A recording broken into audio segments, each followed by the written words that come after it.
I've had the great pleasure of working on 4 continents. I did graduate research with the World Bank, the International Monetary Fund, the United Nations Development Program, and the Islamic Development. There you go.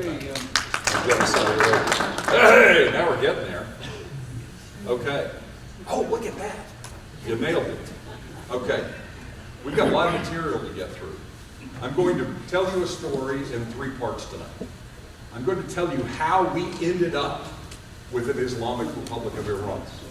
I'm going to tell you why they have been and how they remain a persistent threat to the world. For all of the academic elites' criticisms of George W. Bush, when he referred to Iran as being a member of the axis of evil, he hit it right on the head. I don't think I'm going to be changing any opinions about the Islamic Republic of Iran tonight. Probably not with this group, and I don't really intend to. But my hope would be that you leave here tonight with a greater understanding and maybe walk away with something that you didn't know before. All right, let's get started. Excuse me. So it was one thing you should just microphones. You just come up here and go to that. That's wow. Let's see if I can blow the doors off. All right. Before I get started, I would like to thank my colleagues. I have colleagues who contributed to this presentation. The Center for Strategic and International Studies, my dear friends at James 360 in England. I have conservative classmates that I attended LSE with, who now work in the Israel Ministry of Foreign Affairs. And when I made that phone call, you might imagine they had something to say on this topic. And of course, I still have a number of great friends at the London School of Economics and Political Science, if you would.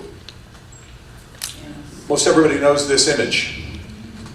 This image, and a few that will follow, in many respects define what most Americans know about Iran. This was the first time Iran entered into their thinking.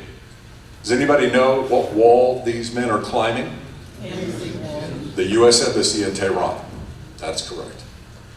Next, please. Of course, we remember Walter Cronkite, the CBS Evening News, for 444 days. This is what was ingrained in the minds of every American old enough to have watched the news in 1979 and 1980.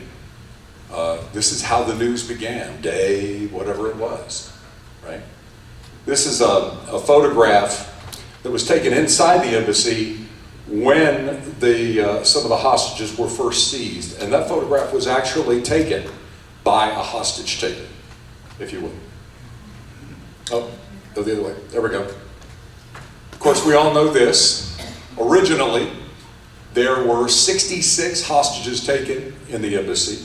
14 were released, but 52 of those hostages were held for 444 days. And something like that tends to shape opinions. And it certainly shaped Americans' opinions about Iran, if you would. And of course you know who that is. That is the Ayatollah Khomeini. And of course he became the supreme leader of Iran with the Islamic Revolution. And that's a face that most Americans can recognize. Even if through the vestiges of time we've kind of forgotten what the name is, we recognize that face. How many world leaders of the 20th century can you actually say that about? There are actually very few, really, that stand out in American minds. And he was certainly one of them, if you would. I told you how we're going to break this out. The last act we're going to talk about is where do we stand now with Iran. That's something that people have asked year in, year out, perennially. Okay. The first thing that you need to know about Iran, or Persia, as it was once known, is that it is at the crossroads of this giant landmass. And that's very important.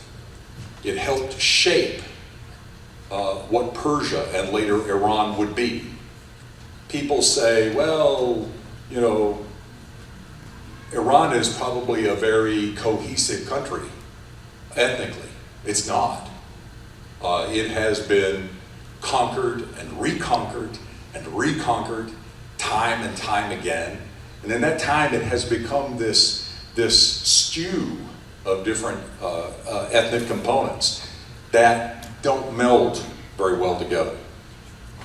When you think about the history of Persia, it was one of dynasties rising up and then being invaded. You see this arrow from Greece. That was Alexander the Great. You see this red arrow flying in from the right. That was Genghis Khan. The Russians. Even, we don't tend to think about Iran being invaded by the Islamic movement, but of course it was. It came up out of Saudi Arabia into Iran. The Ottomans, even the British, this long line. And does anybody know, and I'm not going to call on you because you already know the answer. Does anybody know why why this was so important to the British? There are really two principal reasons. Go ahead. Well, it was the oil for one thing. There you go. That's a biggie. It's also on the land road to India, right? This is the crossroads of the British Empire in many respects.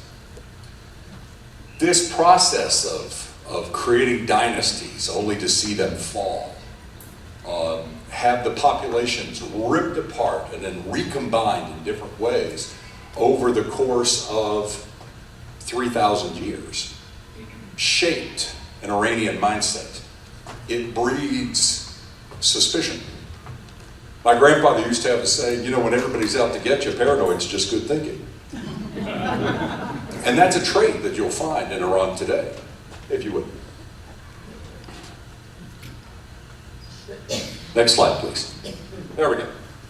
In 1892, George Curzon, who was a very, very preeminent Victorian diplomat, who would later become the Viceroy of India for Her Majesty's government, summed up the lands of what we now call Iran by saying, these are the pieces on a chessboard upon which is being played out a game for the dominion of the world. And that's never more true today than it was then, for different reasons. Let's advance, please. Complicating all this geography and the rise and fall of empires was the discovery of oil. This is Masjid Suleiman. This was the first meaningful oil strike in the Middle East. When we tend to think of Middle Eastern oil, we naturally gravitate towards Saudi Arabia.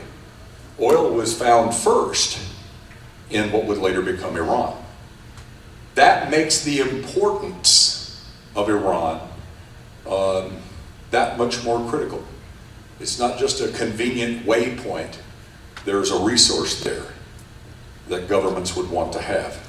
Okay, let's advance. The last real dynasty of Iran was the Qajari, and they fell in the 1920s. The man who would play a vital role in that coup is to your left. His name was Reza Pahlavi. He was a soldier. He served in the Persian Cossack Brigade. He was battle-tested. He was tough. And over the course of about 2.5 years, he consolidated power and gave himself the title Shah. He became the very first Shah of what was emerging as the modern state of Iran. And Shah Reza's interests were very much internal. He really didn't care that much about what was going on in the rest of the world.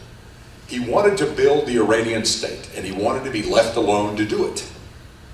But this is the period from the mid-1920s until he was removed from power in 1943.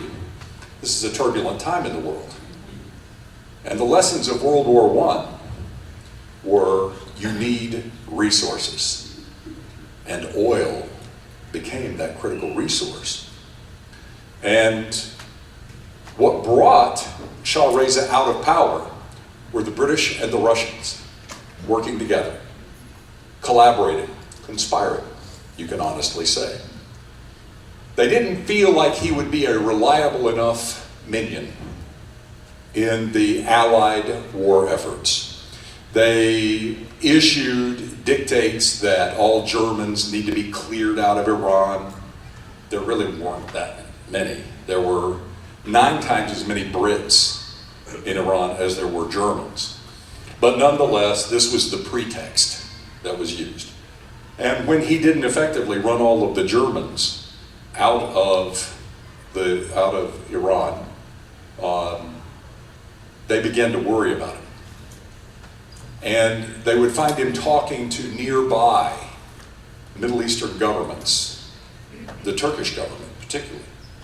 And this worried the British and the Russians until finally in 1943, they said, oh, well, the heck with it. This guy's not going to play ball with us. We will remove him from power, and we will take his youngest son, Mohammed, who was wet behind the ears, who had no real experience, was not battle-hardened, was not tough, and they made him the new Shah.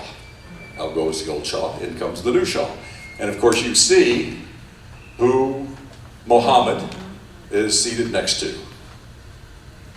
If you would, advance please. After World War II was over, there was another power in ascendancy in Iran. This man, Mohammad Mossadegh. He would become the prime minister of the Iranian parliament at a really critical time. You had a lot of dominoes falling in this post-war era right in Iran. First of all, there was bad blood between Mossadegh and the new Shah. Mossadegh's family had been part of the Qanjari dynasty that his father had toppled in the 1920s. So right out of the gate, they don't have a great working relationship. The young Shah didn't want to be very hands-on. He just wanted to be kind of a playboy king. That too would remain a dominant theme. Mossadegh consistently worked to consolidate control within the parliament, and with him as prime minister, that meant it was his control and power. One of the things that Mossadegh did that really shook the rafters, particularly with the British, was a movement to nationalize Iranian oil. Take that away from what would become British Petroleum and all of the other oil companies that had flocked to Iran to drill and pump. In fact, he launched a trade embargo against many of these foreign powers, saying, we're not going to do business with you, we're going to nationalize the oil, and we're going to shut you out. Well, as you might imagine, this ruffled feathers distinctly with the British, but of course in the post-World War II context, Britain wasn't in a great power to really do much about it. So they increasingly turned to the United States, the new superpower on the block. We need you to do something about it. We need you to go in and change things. At the same time, you have the tensions of the Cold War emerging. We're talking about a period after 1945, leading up to 1953. We were fighting Korea. The domino theory had emerged, where if we allow one country to fall to communism, this will lead to the next, the Truman Doctrine. And the fear was that such an oil-rich nation in such a strategic location on the very underbelly of the Soviet Union, it would be highly unacceptable for Iran to fall into the clutches of communism. The Communist Party in Iran existed, wasn't particularly strong. The British made the Americans tend to think that it was more powerful than it was. That was part of their strategy in manipulating the United States. The Shah, under pressure from the British and from the Americans, attempted to dissolve the parliament. And that did not set well with Mr. Mossadegh.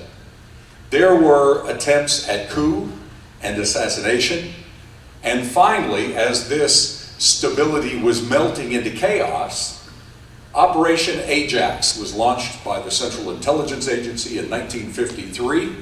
This was the very first time the CIA would be used to topple a popularly elected government. They removed Mossadegh from power. He was put under house arrest, and then they sent envoys in to make sure that the Shah would have his control consolidated and that Iran would remain a stable player out of the hands of the Soviet Union. Now these two guys to the bottom, anybody know who they are? The names you will recognize. The man on the left is Kermit Roosevelt. Kermit was the grandson of Teddy, and he was the executor and the mastermind behind Operation Ajax. The man on the right is, anybody know? Anybody remember Stormin Norman Schwarzkopf? That's his father. Yeah. He was sent to Iran to build security forces and to build the apparatus that would certify the Shah's control in Iran. And his work was very effective because it gave rise to an organization called SAVAK. SAVAK it would ultimately become a combination of the Israeli Mossad and the Nazi Gestapo, all rolled into one. If you would advance, please. I'm not sure why the screen's... oh, is that what it is, volleyball? Oh, okay, very good. I thought maybe Iran didn't like what I was saying. They were coming through the wall.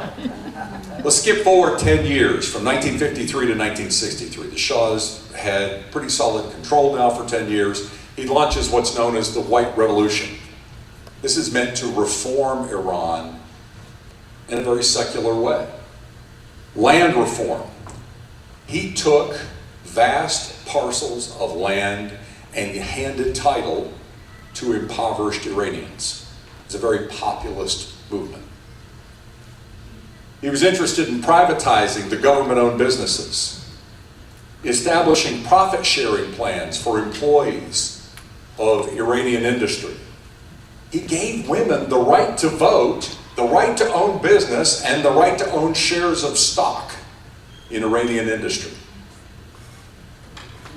He wanted to pour lots of money into the development of civilian infrastructure and the industrial complex. And he dared to want to spend quite a bit of money building both health and literacy cores to promote healthy families and well-educated both children and adults.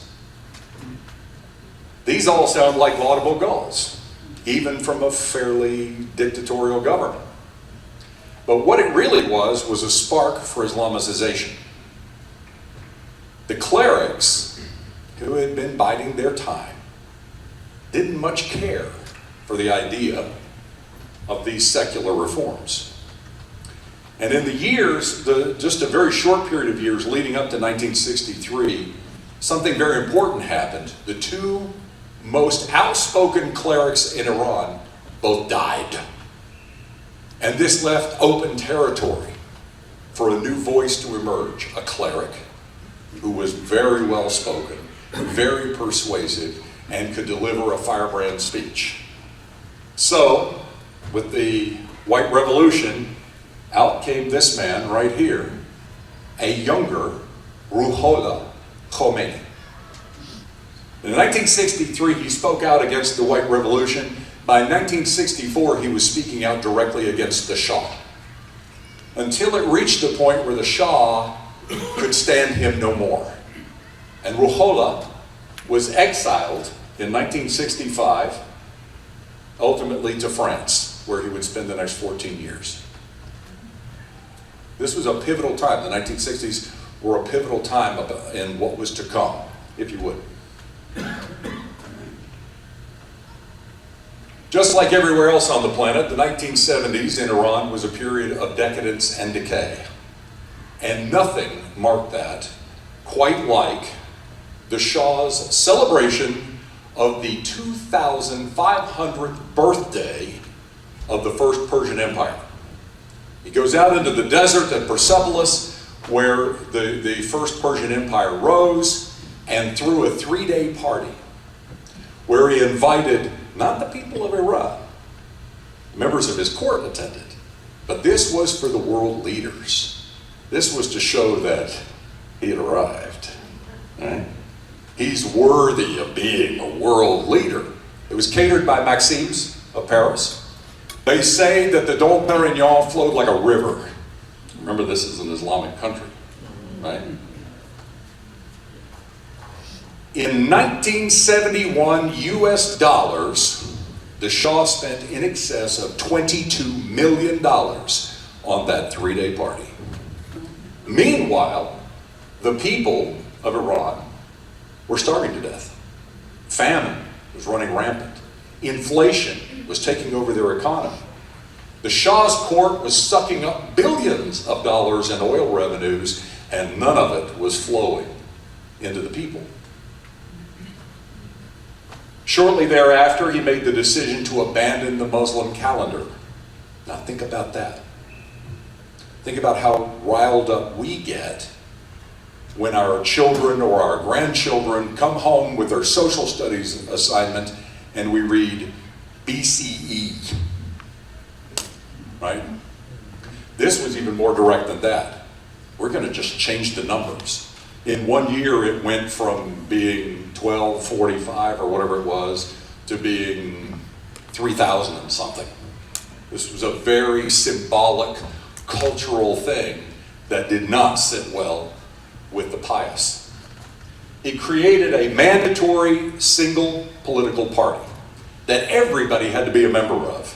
He was the leader. Oh, and by the way, you have to pay dues. Not a tax. Tax goes to the government. The dues went to the Shah.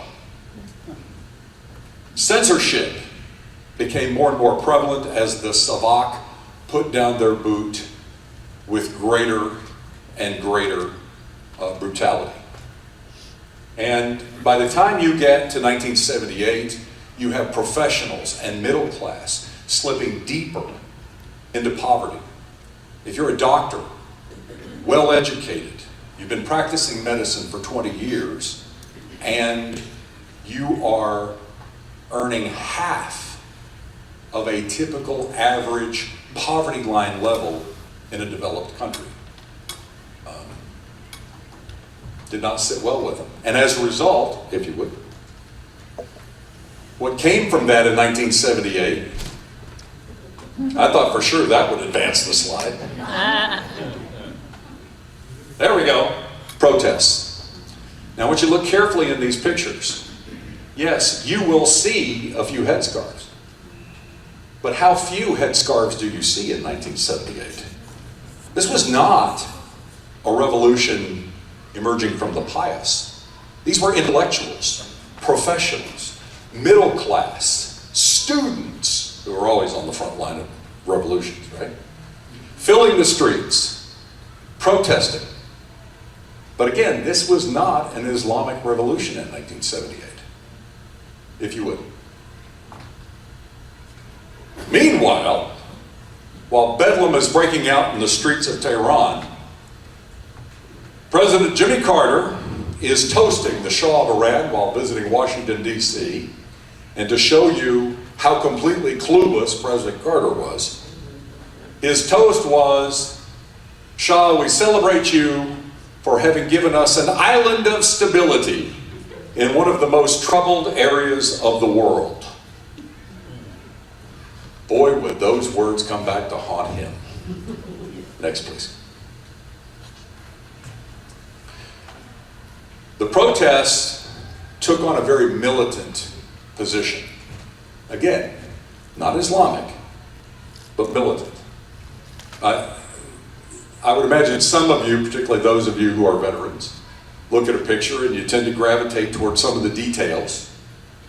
This rifle is a Belgian-made Fabrique Nationale Fusil Automatique Léger. This was a very common automatic weapon in the militaries of the world, and that is not a soldier holding it. Makes you wonder where he got it, doesn't it? What's even more interesting is this joker's holding an Israeli-made Uzi. You gotta love the irony in that, right? While these militant protesters were starting to gather arms and infiltrate the ranks of all those students and middle class, and professionals, and intellectuals, there was also a rising Marxist component to it. I don't know whether you can tell by the photograph, but this young Iranian is holding up books by Lenin and Marx. Here's another little interesting detail. One of the most common icons for freedom and liberty during those early days of the Iranian Revolution was the Statue of Liberty. Cutouts and signs. Don't really think about that, huh? Okay, advance if you would, please. But, as we know how the story ends, the clerics unleashed their forces. They bided their time. They waited until the timing was right. And then they moved hordes, armies of faithful into the protests. At first, it began very thinly. A few signs here, a few signs there, banner here, banner there. But very quickly, if you would, it changed. Now, if this one doesn't blow your mind, I don't know what will. All of the key protesters in that photograph are women. These three are carrying the very battle rifles that we just talked about. These women were put toward the front of the protest, carrying Khomeini's photograph. And this toddler right here, who's really just carrying a cork pop gun, pinned to her garment is a photograph of Ruhollah Khomeini, who was still in France at this time, if you would. With the introduction of the faithful, things got more desperate and more violent. Destruction of public property, to say the least. This photograph is probably very difficult for you to figure out what it is. It is what was a movie theater with just under 500 people inside watching a movie. The doors were all locked and the theater was burned down in what, in many accounts, was the worst, the deadliest terrorist activity until 9/11. Immediately, the word spread through the public that it was the Savak that had done this. The Savak is clamping down on the protests, and here they took out 470 innocent civilians that weren't protesting. They were just watching a movie. Now, I'm going to jump ahead just a little bit to kind of spill the beans. 2 years after the foundation of the Islamic Republic, it became known that in fact the men who barred the doors and set fire to the movie theaters were not part of the Shah's Savak. They were Islamic agents. They were unhappy at the secular movie that was playing in the movie theater, and they saw an opportunity to pin it on Savak. And they were actually responsible for killing all those innocent people. By the time you get to January 1979, the wheels are coming off, and the Shah has no choice but to flee. His health is not good. He's losing control. People are abandoning his side. There's fewer and fewer people to guard the court, and he gets out of Dodge. And 2 weeks after the Shah flees Iran, if you would. On February 1st, 1979, the jubilant return of Ruhollah Khomeini, who was not the only person looking for power in those days, but he was probably one of the best known. And his return very quickly started this log roll that would give birth to the Islamic Republic, if you would. By April 1979, a public vote is held, and of those people who voted, they chose an Islamic Republic, a theocratic state. Not well defined, we didn't know what that meant, but that's what they want. Now,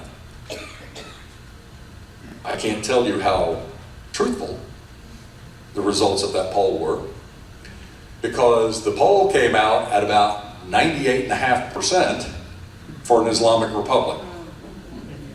I tend to doubt that, but nonetheless, that's how it happened. Very shortly after April, large components of the military started falling in line behind Khomeini's growing power control. And once you have the military behind you, you're consolidating real power, if you would. Throughout 1979, they would revoke the Iranian constitution, they would draft a new one, and one man would emerge as the supreme leader.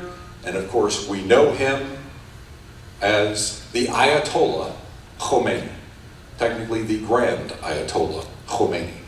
Now, I want you to pay attention to the man to his left. This is Ali Khamenei. He was the Ayatollah's right-hand man. He would become the very first president of the Islamic Republic of Iran under the control and guidance of the supreme leader, if you would. So now you have an Islamic Republic of Iran. And through that constitution and through that government that was created by the Ayatollah, it would give the outward appearance of having democracy to it. You have an elected president. You have an elected parliament, 290 seats. You have, that's the lower house. You have an elected assembly of experts, 88 seats. Their upper house, their senate, their chamber of lords, if you will. It all looks very democratic. There's a problem, if you would. You got one guy who's in control of everything. You can't be a candidate. You can't be on the ballot. You cannot serve without the blessing and control of the apparatus of the Supreme Leader. The Supreme Leader controls the armed forces, the Expediency Council, the Guardian Council, the head of judiciary. Goes on and on and on and on. Everything's under his thumb. So democracy is really just a farce.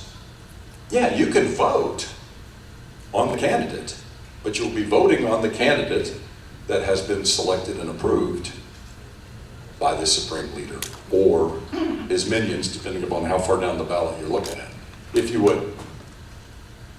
So here we are today. Ali Khamenei, who was the first Ayatollah's right hand, when Khomeini died, Khamenei becomes the new supreme leader. Do the math. This year, we celebrated 40 years of Islamic Republic, and they've had exactly 2 supreme leaders, because the supreme leader is appointed for life. We have no idea what's really going to happen when this 80-year-old man passes on. That's not quite as evident, and may represent opportunity in the future. But for now, it's very well consolidated control. From 1978 to 1979, Khamenei ran Khomeini's elite shock troops through the revolution, the Revolutionary Guard. Of course, I already told you he served for the first period of time as the president of Iran. He's been the supreme leader since '89. But here's what you really need to know. Yes, head of state, military commander-in-chief, commander of the Revolutionary Guard, guardian jurist, no law gets passed without his blessing. Nothing gets done without his blessing or direction. But most people don't know that he's also the head of Setad. Most people have never heard of the Setad. The Setad is essentially the sovereign wealth fund of Iran. And we cannot know how much it's worth. They have business interests. They hold huge amounts of commercial investment real estate.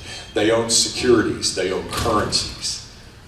At the very least, what we can make a reasonable accounting of tells us it's in the hundreds of billions of dollars, all under the control of one guy. And that business enterprise makes everything from retail ostrich feathers to birth control pills, even today, if you would. So, what are the three principal objectives? Why is this a threat? Well, first, I think we know all these things, right? But let's just hit them. Destruction of Israel. Got to get rid of that. That's a quote from Khamenei. Israel will not exist in 25 years, and he said that 4 years ago. So the clock's running, and he's not there yet. Regional dominance. We want to be the dominant country in the Middle East. Remember that Iran is a Shia Muslim country. They are not a Sunni Muslim country, as is Saudi Arabia, as is most of Islam. And of course, we have to get the great Satan out of our part of the world. How do we do that? What are the three tools that Iran uses? First and foremost, external agents. They use terrorist groups like Hezbollah and Hamas, funding money and guns to friendly governments like Assad in Syria and the Houthi rebels in Yemen. He directly uses the Iranian Revolutionary Guard. The Quds component of the IRG is the most elite of the elite. We'll talk about them more in a minute. And of course, illicit trade. What do they have? Oil. What do they want? Technology and arms. And this is the room where Khamenei likes to entertain President Xi of China, Putin of Russia. This is the special envoy of Kim from North Korea. And all the while these meetings are being held with the approving look of the first Ayatollah looking on, if you would. Destruction of Israel. Well, this has been Iran's primary business from the get-go. How do they do it? They fund money and guns into Hezbollah, which for years has been situated in Lebanon. That's kind of the headquarters of Hezbollah. Funding money and arms into Hamas, the Palestinian Authority. Hamas is centered in the Gaza Strip. The Palestinian authorities and other radical groups in the West Bank. Funding this lawless area known as the Sinai Peninsula. It's honeycombed with people who would love to visit the wrath onto Israel.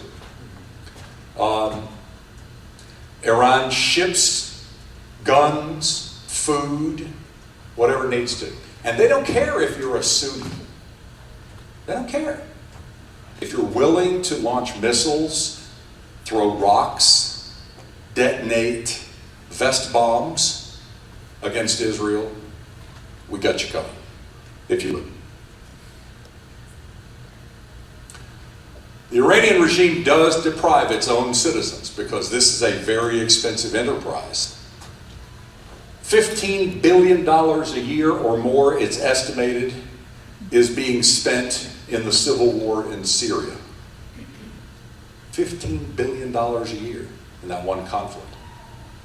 $150 million a year for funding pro-Iranian militias in Iraq. Remember, folks, we still have 5,000 U.S. troops in Iraq.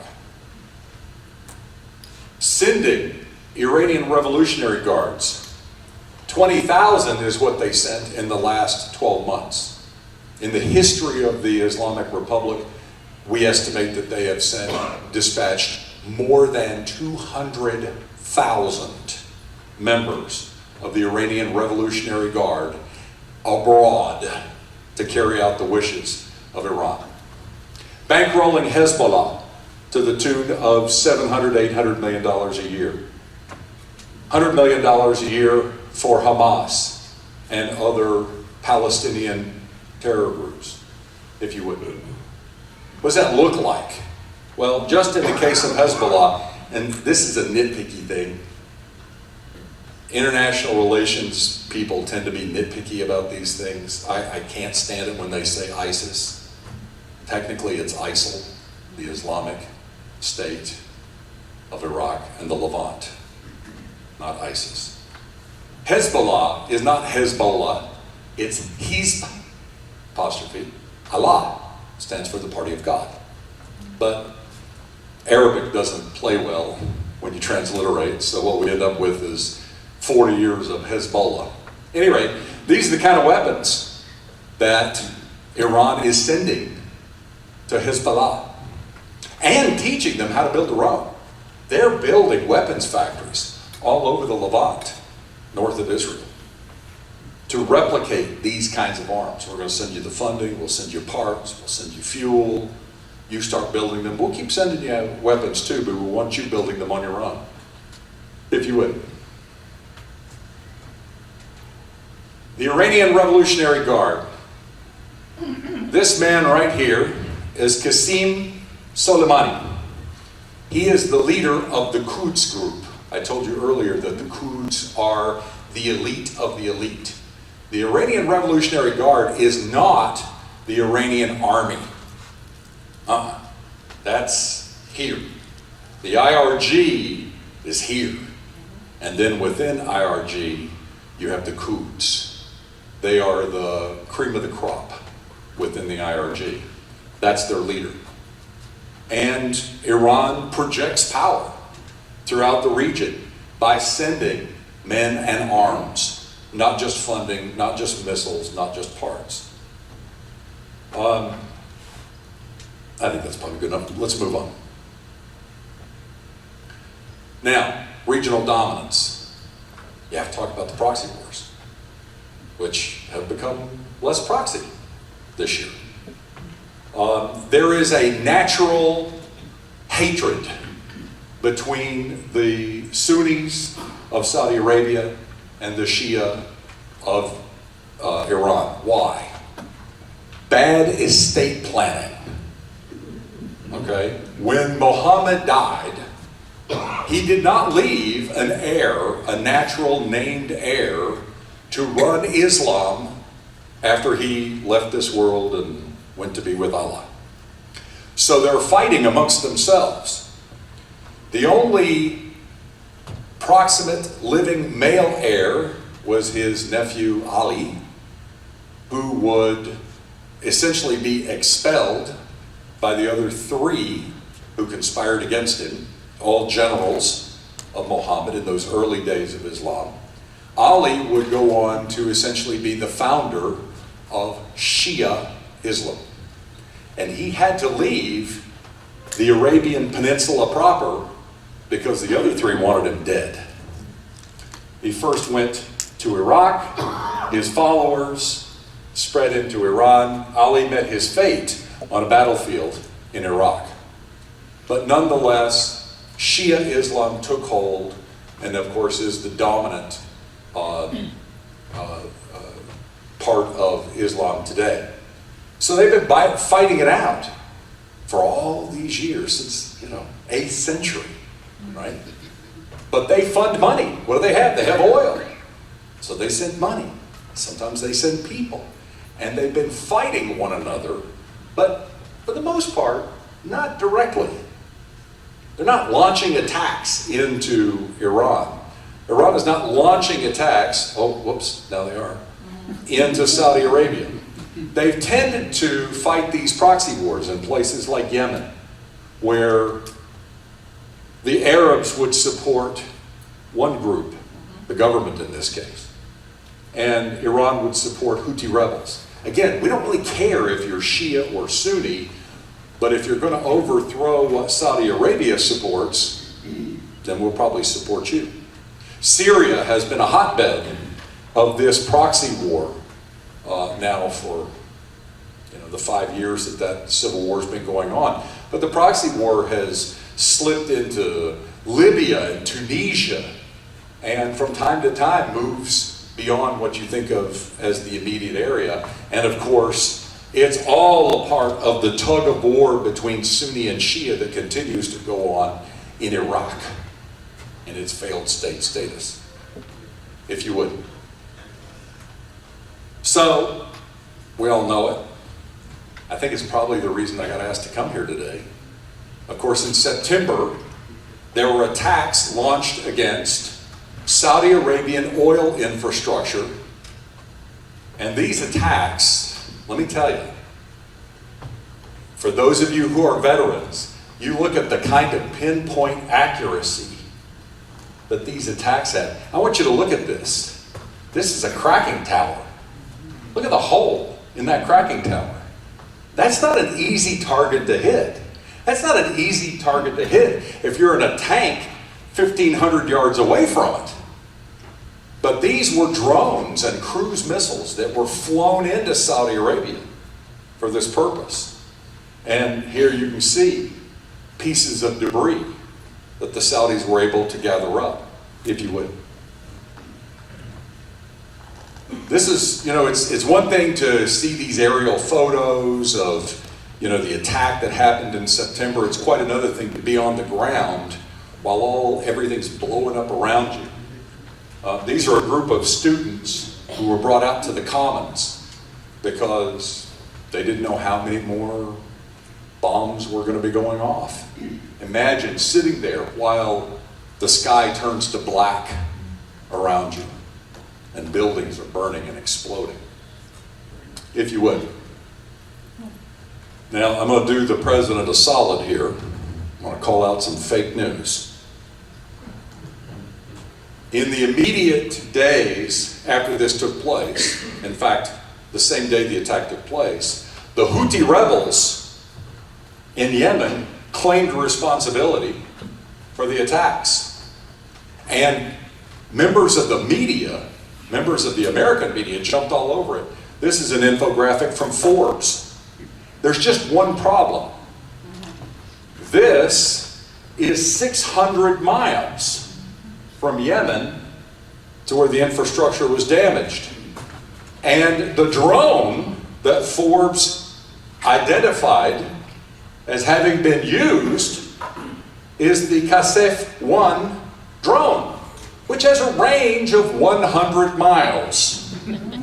They have neither the technology nor the ability to do it. What's furthermore is, this is the capital city of Riyadh.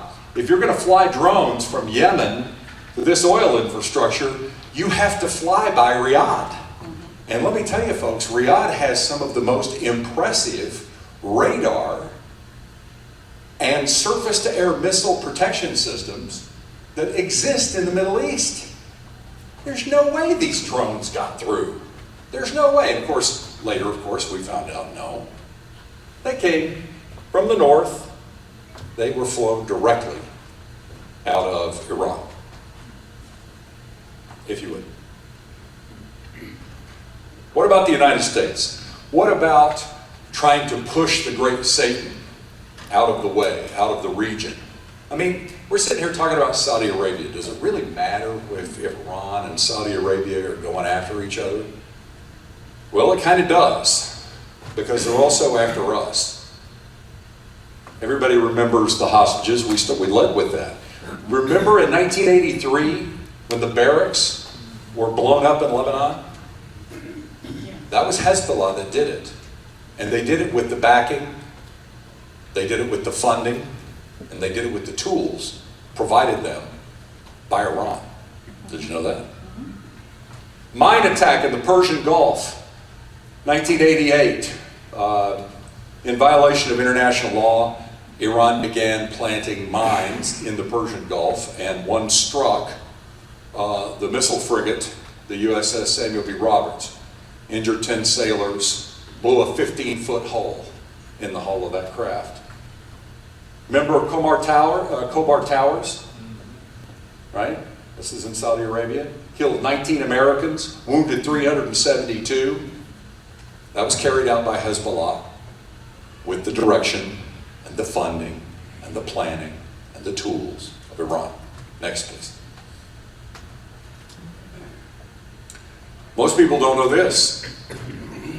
While the members of Al-Qaeda who attacked us on 9/11 were certainly not from Iran, Iran gave them, quite knowingly, free passage from Afghanistan through Iran to get to the West. Ultimately, they would go on to find their way to the United States. Now, I can sit here and tell you this. Certainly, I didn't witness it. But in April of last year, a U.S. judge, reviewing all the evidence, reviewing the trial, ordered that Iran pay $6 billion to the families of 9/11 victims for providing support and passage. Okay, so it's 8:20? It is 8:20. Okay, I'll press on. Attack after attack after attack. 2011, they try and blow up some Saudi diplomats. And in Washington, D.C., by the way, that was thwarted by us. Next, if you would, please. Harassment in the Persian Gulf, more attacks, more attacks, more attacks. Keep going. The long arm of Iran. Wow. This is their activity worldwide. Next, please. Now, if they were going to push us out of the region, they failed miserably. See all those American flags? Yeah. That is, by best reconciliation, September 30th, presence of U.S. armed forces in the region. And they kind of got them boxed in. Okay, next, please. So using their oil, they're buying weapons and technology from North Korea. 28% of the North Korean oil supply comes from Iran. But they do business with Europeans too. That's why they were pushing for the nuclear deal, right? To get their hands on that Iranian oil. Next, please. Iran's ballistic missiles. You can see now that this is based on July 15th, when this was put together. Most of the long-range stuff that Iran has, they bought from North Korea. And if you would. This was rolled out in late September. This is the latest variant of long-range Iranian missile. It has a newly configured warhead on it, and it can deliver an 1,800 kilogram payload, 2,000 kilometers. Of that, we're pretty convinced. That'll reach Europe. Go ahead, please. Nuclear facilities, we know this. Go ahead and advance if you would, please. Obama's 2015 Iranian nuclear deal, of course it was a joke, right? At best, it was meant to delay an Iranian nuclear warhead. And in the process, Iran received back $3 billion in cash and $9.6 billion in gold. If you would, please. And of course, Bibi says it best, Iran lied. Next. Here he is at the United Nations, revealing Iran's two nuclear facilities which were completely undisclosed.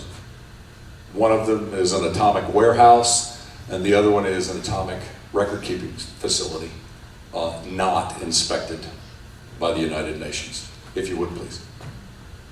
The legacy of Obama. All right, next, please.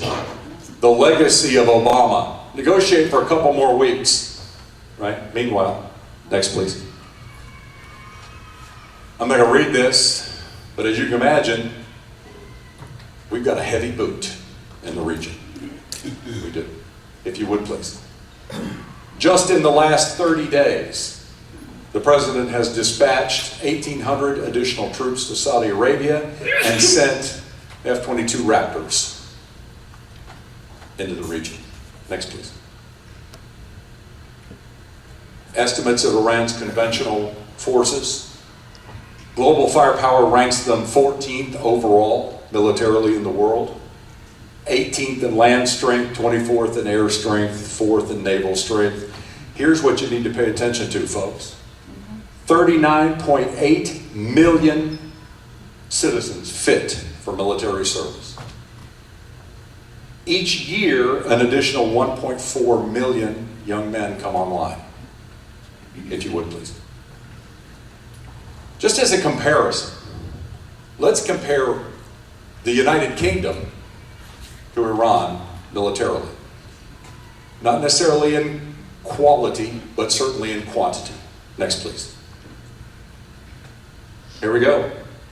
Remember that Iran has a lot of things that we sold them during the days of the Shah. Most notably F-5s. They're now building their own, what they call modernized versions. Their tank is a modernized, indigenous version of the Soviet T-72. They have military power. We don't know how good it is because it's not entirely tested, but they have it, and they're building more. Next, please. Air bases. Next, please. This is a map from Jane's where they believe Iran possesses fairly coherent surface-to-air strategic defense. You fly into these zones, you're going to get something shot at you. Next, please.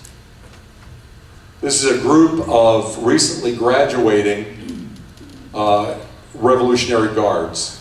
And during the graduation ceremony, you can see what they paint on the underside of their boots. All right, everybody, let's give Bill a